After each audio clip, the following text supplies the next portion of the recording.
अस्सलाम वालेकुम वरहमतुल्लाहि वबरकातुहू। 8th स्टैंडर्ड सर आपको क्लास में लेसन पढ़ा रहे हैं और कंटिन्यू लिखा रहे हैं। हकीम अजमल ख़ान का भी सर कोशिश कर रहे हैं पूरा लिखवाने की आपको।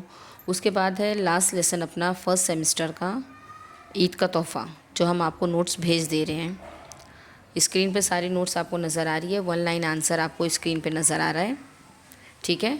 6 से 7 सवाल हैं। उसके बाद आंसर इन शॉर्ट मुख्तसर जवाब भी आपको स्क्रीन पे ही नज़र आ जाएगा, वो भी उसी में से ही देख के लिख लो। अगर टेक्स्ट बुक से आंसर लिखोगे तो आंसर बहुत बड़े बड़े हैं, और स्क्रीन पे जो आंसर नज़र आ रहे हैं उसमें से लिखोगे तो भी आपको आंसर थोड़े छोटे मिल जाएंगे आपको।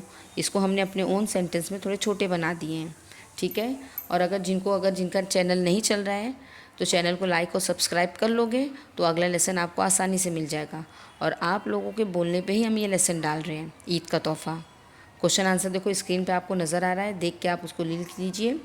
और उसके बाद जो दूसरा लेसन है उसका, अब दूसरा लेसन तो अब यूनिट टेस्ट ये सेमेस्टर के बाद ही आएगा। इसके बाद रिवीजन रहेगा। रिवीजन हम बी डिवीज़न में दे चुके हैं, आप वहाँ से ज़रूर ले लीजिए, ठीक है। रिवीजन अभी चैनल पे डालने का कोई मतलब नहीं है, इसलिए रिवीजन क्लास में हम दे रहे हैं, वहाँ से ले लीजिए। और क्वेश्चन आंसर स्क्रीन पे नज़र आ रहा है, वो देखकर लिख लीजिए, ठीक है। हम आंसर पढ़ते जा रहे हैं। 1 लाइन आंसर में है, बच्चों के वालिद कहाँ मुलाजिम थे? जवाब है बच्चों के वालिद फ़ौज में मुलाजिम थे। नंबर 2, बच्चों की माँ क्या करती थी? जवाब में है बच्चों की माँ घर का काम करती थी। तीसरा, नजमा किस बात को नापसंद करती थी? नजमा अपने भाइयों के मजाक को नापसंद करती थी। चौथा है, असलम बड़ा होकर क्या बनना चाहता था? जवाब आएगा असलम बड़ा होकर उस्ताद बनना चाहता था। पाँचवा है, बच्चों ने अपने वालिद को क्या तोहफ़ा देना तय किया? जवाब, बच्चों ने अपने वालिद को घड़ी की जंजीर देना तय किया। छठा है, असलम ने घड़ी की बजाय क्या ख़रीदा? तो जवाब में आएगा असलम ने घड़ी की बजाय बच्चों के लिए कपड़े खरीदे।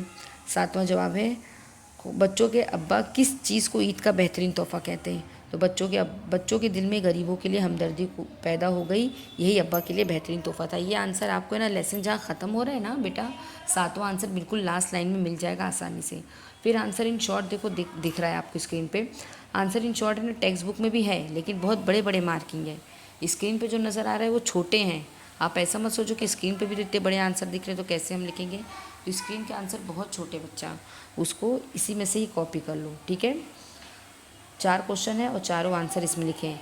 लेसन जहाँ ख़त्म हो रहा है, बस आपको 1 line answer, answer in short, जहाँ पे क्वेश्चन आंसर है उसके सामने वाले पेज पे देखो पिंक कलर का बॉक्स है और उसके नीचे 2 बॉक्स और हैं, वाहिद जमा और मुज़क्कर मुअन्नस के।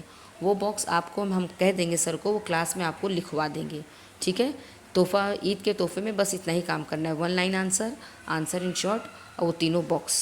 सामने के पेज पे देखोगे तो तीनों बॉक्स आपको नज़र आएंगे, वो तीनों बॉक्स भी आपको लिखना है क्योंकि वो बॉक्स पेपर में आ रहे हैं अभी एग्ज़ाम में, ठीक है। इसलिए अच्छे से उसको याद भी कर लो और उसको लिख भी लो। इसके बाद जो भी लेसन रहेगा हम भेजते रहेंगे। अभी सर के पास वक्त कम है, पीरियड भी अपना कम है।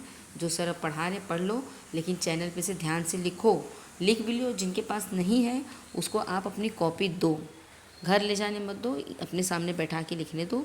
लिखने के बाद अपनी कॉपी उससे कलेक्ट कर लो, ठीक है। थोड़ा कॉपरेट करो बच्चों का एक दूसरे के साथ, अच्छी बात है, मदद करनी चाहिए एक दूसरे की। अपना भी काम हो जाएगा और दूसरे बच्चों का भी काम हो जाएगा, ओके।